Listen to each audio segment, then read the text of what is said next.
sana siya. Congrats! Sobrang ganito to. Yun na nga nagkatotoo tuloy yung sinabi ni Angelica Panganiban sa akin na pwede akong mag-live selling. Pero feeling ko hindi ko forte yung on-cam. Yung parang live na on-cam. Alexandra McQueen, size 37. Waiting lang. Parang iba kasi siya pag nakikita mo yung reaction nila.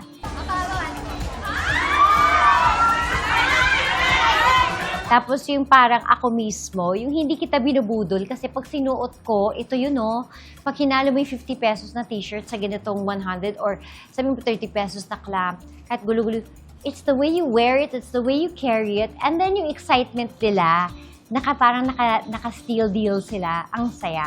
So, I think I want to do this not just for myself, but I think I want to do this to, fellow artistas. I like it! Sabi kasi tindera talaga ako sa past life ko. At sa mga taong pumila doon na naka-register na hindi nakapasok, sa next naming sale, you will be given priority. Nandun naman yung mga pangalan nyo sa listahan.